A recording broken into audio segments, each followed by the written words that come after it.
Good morning. My name is Karen Boykin-Towns, and I have the honor of serving as Vice Chair of the NAACP's National Board of Directors. How is everyone feeling this morning? As Atlantic City Mayor Marty Small says, it's a great day. But today is also a historic day. Not only are we meeting as a group for the first time since the coronavirus pandemic turned our lives upside down, but we are joined by the first Black female Vice President of the United States of America. As we continue to recover from the worst global pandemic our country has seen in over a century, and Black Americans face unprecedented assaults on our civil rights, we are at a critical point in our nation's history. How we take action or fail to do so will determine the fate of our democracy as we know it. But there is a glimmer of hope,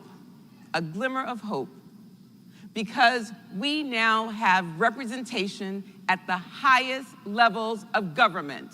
This is power. We have waited far too long to have a Black woman representing us in the White House.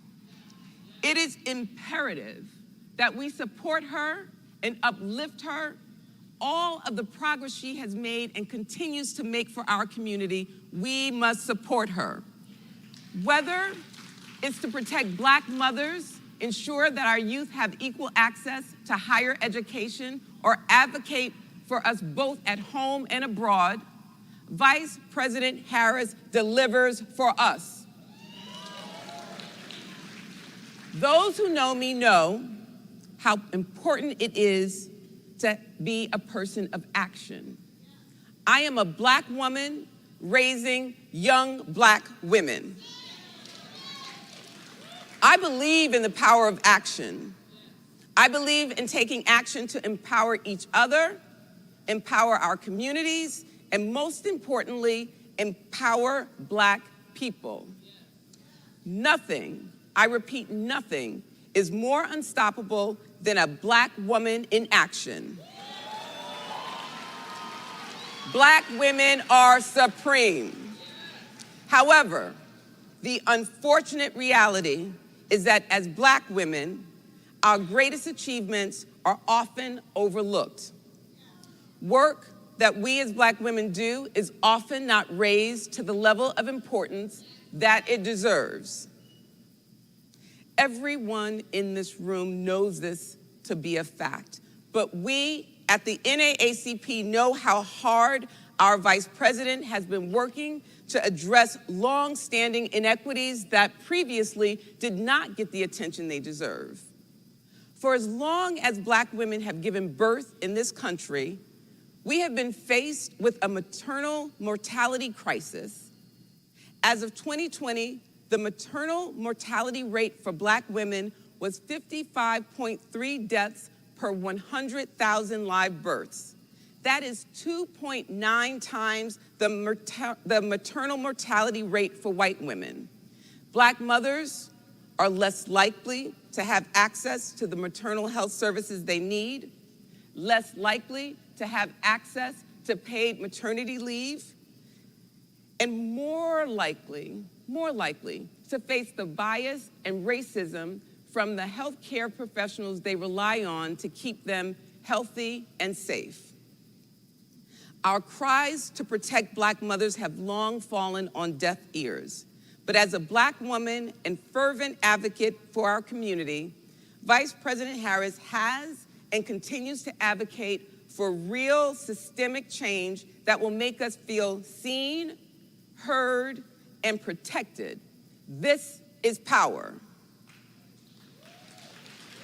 As a senator, Vice President Harris introduced not one, but two substantial pieces of legislation aimed at addressing the Black maternal health crisis at both the federal and state levels. The Maternal Care Act and the Black Maternal Health Momnibus Act are the type of impactful legislation that we get when we have a woman of action representing us. Vice President Harris, her work did not stop in the Senate. Since taking office, the Biden-Harris administration has made maternal health care a top priority.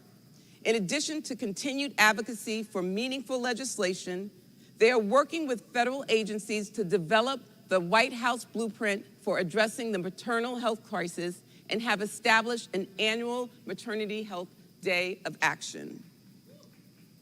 Since she was sworn into office, Vice President Harris has proven exactly why representation matters. Now more than ever, we need women who take action and represent the interests of the entire country, not simply a privileged few. Vice President Harris was raised in a family where activism was rooted in action. Our Vice President, she has been focused and consistently delivering on behalf of our communities. Although she may be the first, we must do everything in our power to ensure that Black women can continue breaking glass ceilings. We must cultivate the greatness that exists within each and every one of our children by creating systems that not only provide them with opportunity to access higher education, but instill the confidence necessary for them to take up space in the rooms that we have been shut out of for far too long. As the first HBCU alum to lead our nation from the White House, Vice President Harris is nothing less than a fierce advocate for the continued success of our HBCUs and consistently serves as an example of how our HBCUs provide students with a high quality education and prepare them for lifelong success. I am a mother of 2 female engineers from the illustrious North Carolina A&T State University. Can I get an Aggie pride?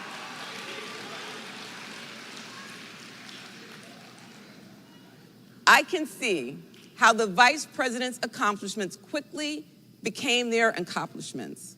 I can see how the strong presence of HBCU alums in the White House clearly show my daughters, our children, and the entire world that successful HBC graduates are far from unique. They are the norm.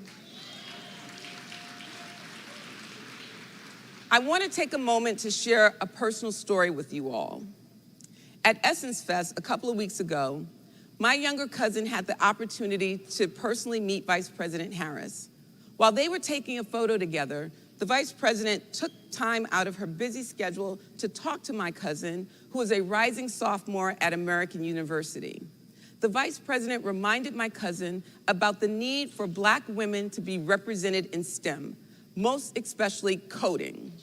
That moment the Vice President took to speak to this young woman speaks to the care and concern that she has for all Black women and girls. During their conversation, the Vice President instilled a great deal of confidence in her to reach for even higher heights. It was inspiring to see her in action, caring for the future of our youth, even those whom she does not know personally.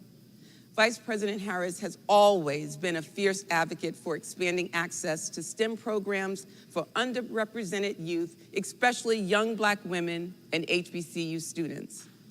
Her advocacy was made clear through the legislation she introduced as a senator and has been built upon throughout her time as Vice President, from the establishment of foundational policies that will expand STEM education for underrepresented students, to the numerous events and discussions that she has hosted with HBCU students and families from across this country. Throughout her career as a public servant, Vice President Harris has prioritized initiatives, programs, and high-quality education curricula that will directly benefit our community and therefore our futures. This is action, this is power.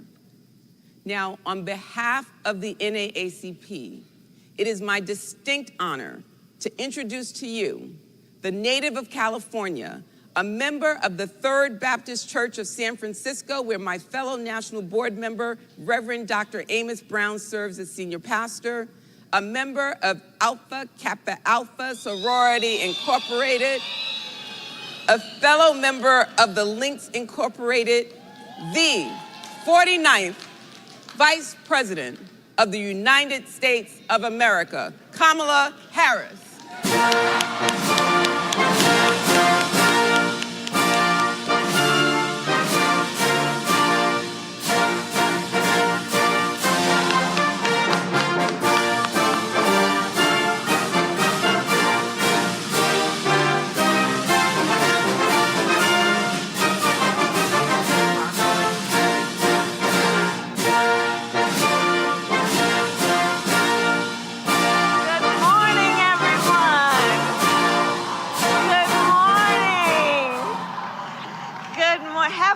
Please have a seat. Oh, it is so good to be here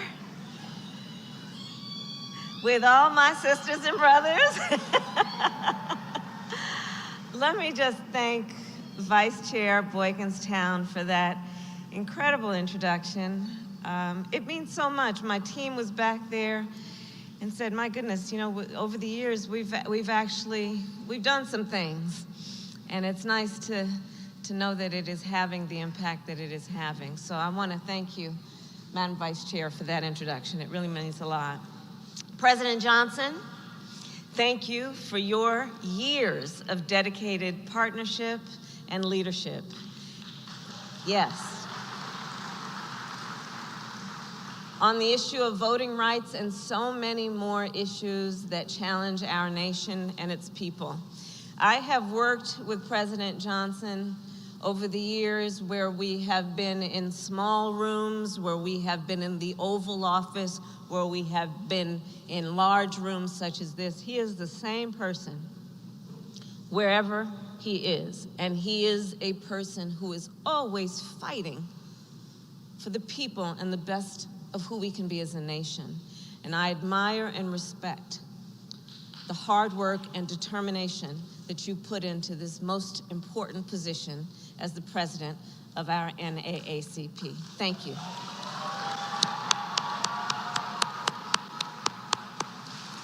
So to the board of directors, chapter presidents, AXO and Next Gen leaders, and the entire NAACP membership.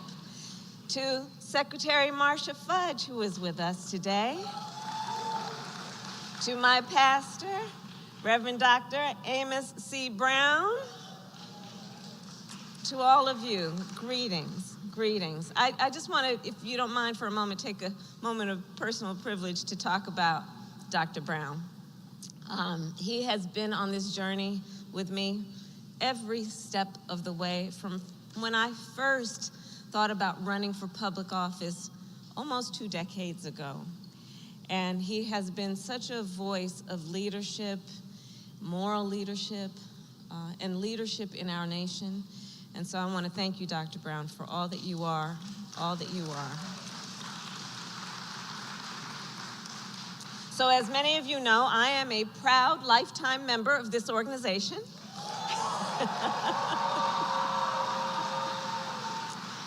And I have had the distinct pleasure of addressing this conference many times over the years.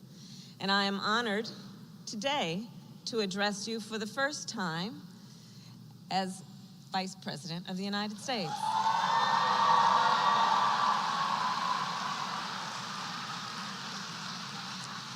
And I stand today on the shoulders of the legendary lawyers of this organization. Thurgood Marshall, Charles Hamilton Houston, Constance Baker Motley, who were, of course, among the greatest heroes of the civil rights movement. Just last March, I stood in the Rose Garden at the White House with Miss Michelle Duster, the great-granddaughter of a founder of the NAACP and one of our nation's greatest journalists, Ida B. Wells. And we were there to address some very unfinished business of this organization. which was to watch President Joe Biden sign the Emmett Till Anti-Lynching Act. I was proud to introduce that act when I was in the United States Senate, along with Senator Cory Booker, New Jersey's own, and Congressman Bobby Rush, who I think is here but has been a great leader over the years. This legislation was the result of years of determined action by civil rights organizations, including the NAACP. Even though it took a staggering 122 years to finally make lynching a federal crime, but it must be said, even though it took that long, the NAACP was never deterred and always determined. Core to the identity of this organization is the unwavering commitment to move our nation forward, no matter how long it might take. For more than a century, the NAACP has fought to ensure the well-being of Black communities and, by extension, all communities in our country. This organization has fought to secure for all people the rights guaranteed in our nation's Constitution, driven by the ability to see America as it can be, unburdened by what has been. This organization and the people who make up this organization, well, we see a nation in which the promise of opportunity, of justice, of freedom can be made real for all people. And I bring you greetings from our President, Joe Biden, who wants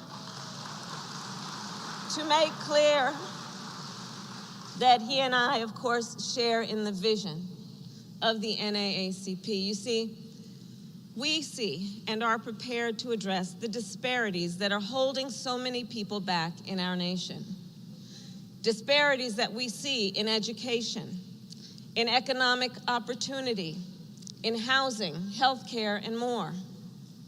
To address those disparities and to advance the fight for civil rights, President Biden and I have put equity at the center of all that we do. And that begins with our children. The great Thurgood Marshall once said that every child has a right, I will now quote, to an equal start in life and an equal opportunity to reach their potential. I believe to move our nation forward, we must fight to make sure all of the children of our community have that equal opportunity of which he spoke. And that is why, together, all of us here fought to extend the child tax credit, which lifted nearly 40% of Black children out of poverty last year alone. It is why we passed a tax cut to give working families up to $8,000 a year to give folks more room in their budgets to buy for their children food, medication, and school supplies. It is why we are fighting to make sure home health care is accessible and affordable, because we all know we have far too many children, for example, in our communities who have disabilities, and their parents need support. They need help. And so this is the work we are doing. And finally, because we know that when we invest in the education of our children, we are really investing in the future of our nation. That is why, as Madam Vice Chair mentioned, we invested an historic $5.8 billion, that's with a B, $billion dollars in our HBCUs so they will remain the center of academic excellence.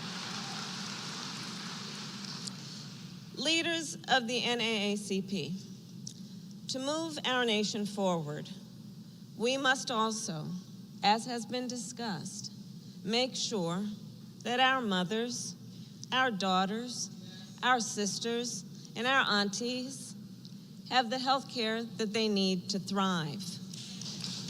And that is why we are leading the fight to address the maternal health crisis. Today in America, Black women are 3 times as likely to die from pregnancy-related causes. Native American women are more than twice as likely to die. Rural women are more than 1.5 times more likely to die.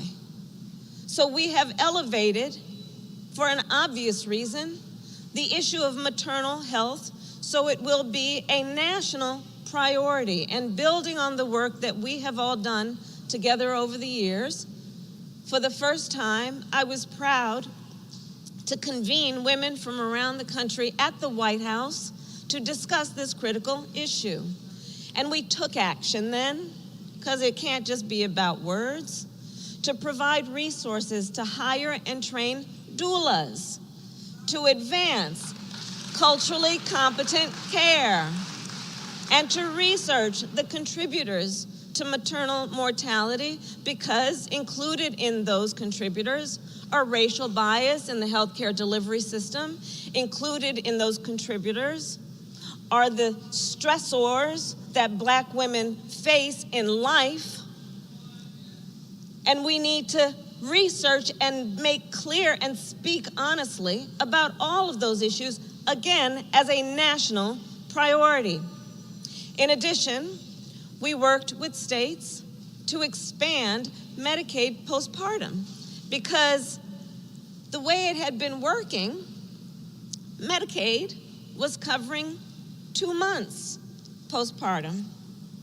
Now, she just gave birth to a human being. So we are now extending and working with states that it will be expanded to 12 months of postpartum care. And that will benefit over 250,000 women. Leaders of the NAACP, to continue to move our nation forward, we must also take action to address the economic inequities that are holding back so many people in our nation, which is why, together, we are fighting to build more opportunity for wealth in our communities. For example, we are investing billions of dollars in minority and women entrepreneurs. We are addressing systemic inequities in home ownership, which of course is an issue this organization has been fighting for years as integral to the civil rights movement. And as you know, it is because of a clear history of segregation, restrictive covenants, and redlining that long denied Black homeowners the opportunity to take full advantage of the wealth-building power of home ownership. That inequity continues today in the home appraisal system. So I am proud that our administration, led by Secretary Marcia Fudge, is working to eliminate racial bias in home appraisals so that Black and Latino families can fully realize the true value of their homes and pass that value to their children and grandchildren. Home ownership is one of the greatest sources in the community of intergenerational wealth. However, we know that still, in this ongoing fight for civil rights on housing, that we are hearing the cases of, for example, a Black family trying to sell their home, and they get the appraisal, and they just know it is not the true value of their home. And so you've heard the stories about how they'll then encourage friends of the family, a white family, to come in, and then the white family will put the pictures up of their family, and then that appraisal gets done, and it's for a much higher value. Same house, same neighborhood. So this is a real issue, and with the leadership of Marcia Fudge, we are dealing with that. And finally, we know that to protect this progress, the progress we have achieved so far, and to ensure justice for all, we must have better representation on our federal courts. And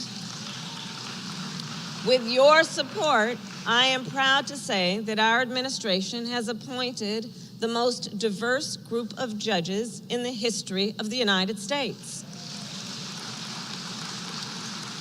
including a woman who I have come to know and admire, who is the first Black woman appointed to the United States Supreme Court, Justice Ketanji Brown Jackson. We got to stand for that one. So, leaders of the NAACP, together we have fought hard to move our nation forward. And yet, we must recognize there are those who are fighting to drag us backward. Extremist, so-called leaders who are attempting to undermine our democracy and assault our most fundamental freedoms. The freedom to be safe from gun violence, the freedom to make decisions about our own bodies, and the freedom to vote. So I will address them in turn. First, the freedom from gun violence. So recently, I visited Buffalo, New York, to attend the funeral of an 86-year-old grandmother who went to the grocery store after, as she often did, spending the day with her husband, who was in a nursing home, Mrs. Whitfield. I went to Highland Park, Illinois, where there were strollers and lawn chairs scattered up and down a street where there was supposed to be a parade for July 4th. There, as in Uvalde, Texas, as in Greenwood, Indiana, just last night, and in so many communities across our nation, scenes of ordinary life have been turned into war zones by horrific acts of gun violence.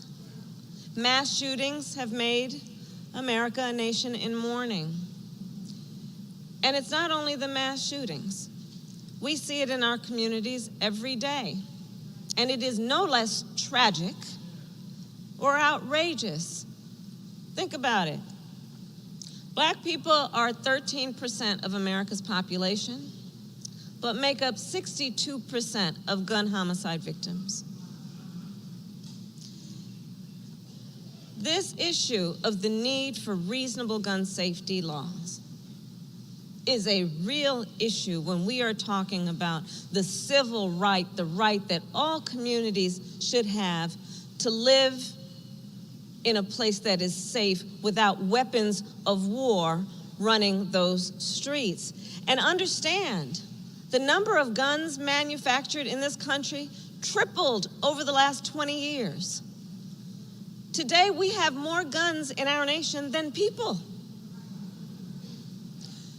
So earlier this month, the president signed the first federal gun safety law in nearly 30 years, and it was an important and necessary step. But we need to do more. We must repeal the liability shield that protects gun manufacturers. And we must renew the assault weapons ban.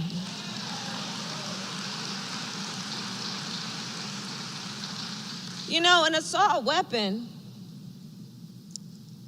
like many things, there's a design, there's a purposeful design. Well, for the assault weapon, the design is to kill a lot of human beings quickly. is no reason for weapons of war on the streets of America.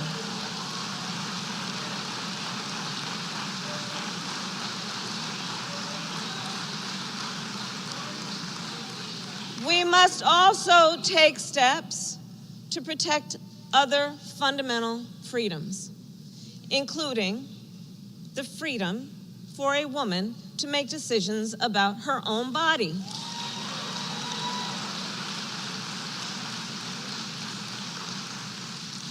And you know, on this subject, it's important to note that to support a woman's ability, not her government, but her, to make that decision does not require anyone to abandon their faith or their beliefs. It just requires us to agree the government shouldn't be making that decision for her.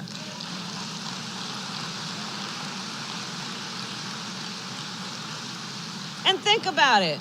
For the first time in generations, the United States Supreme Court, the highest court of our land, the former court of Thurgood Marshall, took a constitutional right that had been recognized from the people of America, from the women of America.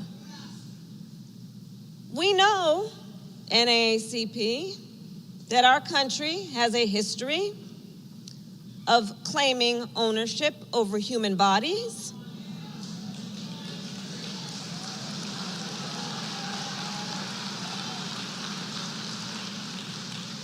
And today, extremist so-called leaders are criminalizing doctors and punishing women for making healthcare decisions for themselves.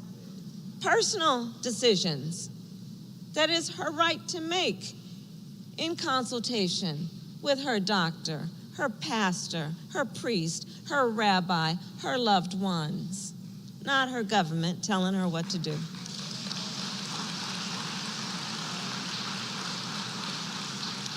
And these so-called leaders, so-called, claim that, well, you know, we just think that this is a decision that should be made by the folks in the states. People in the states can vote on this, right? But at this moment, many of those same so-called leaders are the same ones who are passing laws to restrict the ability of people to vote. Laws, they're passing laws, the same people. Laws that ban drop boxes and restrict early voting. Laws that make it illegal to give people food and water for waiting in line to vote. Undemocratic laws, un-American laws.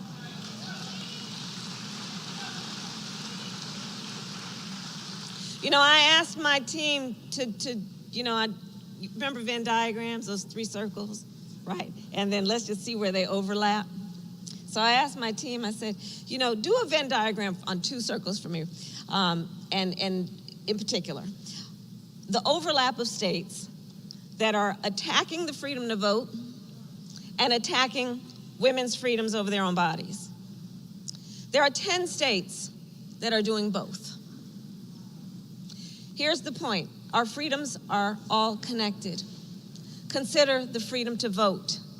The freedom to vote is the freedom that unlocks all others. It is a catalyst for economic justice, for social justice, for racial justice. And generations of leaders gave their sweat, their tears, their blood in its defense. You know, earlier this year, many of us were together in Selma, Alabama, as we have been before, this year to commemorate the 57th anniversary of Bloody Sunday.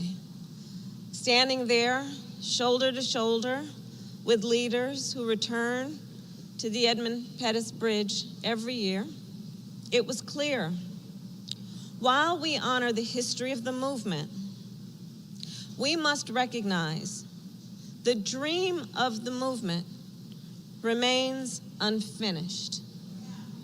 So, no matter how many times they push us back, we will continue to march forward.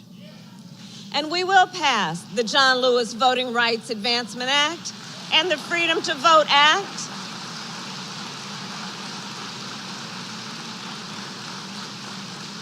Friends, freedom, liberty, and democracy are on the ballot this fall.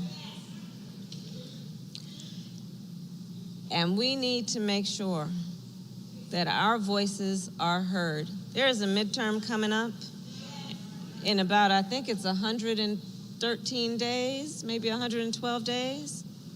112 days. We're not going to be able to get these days back. So each one of these days, we must, with a sense of urgency, ensure that the American people know their vote matters, it is their voice, that the right to vote is something that the leaders of this organization and its founders knew to be at the core of all of the other rights and freedoms to which we are entitled. So we know what we need to do, and in particular, to protect the freedom to vote and a woman's right to make decisions about her own body, we need people who will defend our rights up and down the ballot, from district attorneys to state attorneys general, from local sheriffs to governors. And we need 2 more votes in the United States Senate.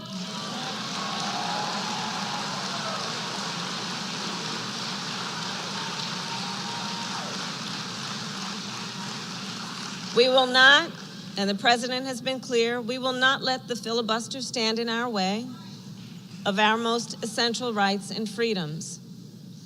So leaders of the NAACP, together we have accomplished much, but we still have much to do to move our nation forward. President Biden and I ask for you to do what you have always done. Continue to build coalitions of Americans of all ages and races and backgrounds. Continue to do so with the knowledge that we have so much more in common than what separates us. Continue to activate and organize communities in every state. Continue to use your power to fight for our shared vision of America.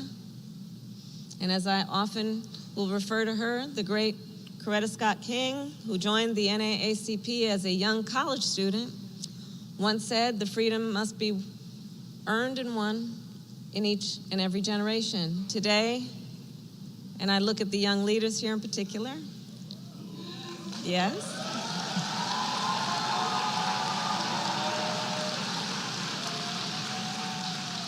Today it is our collective turn, but we're counting on you all. Because today we have been called to create a more fair, more equal, and more just America. So today, let us recommit to answering the call. God bless you, and God bless the United States of America.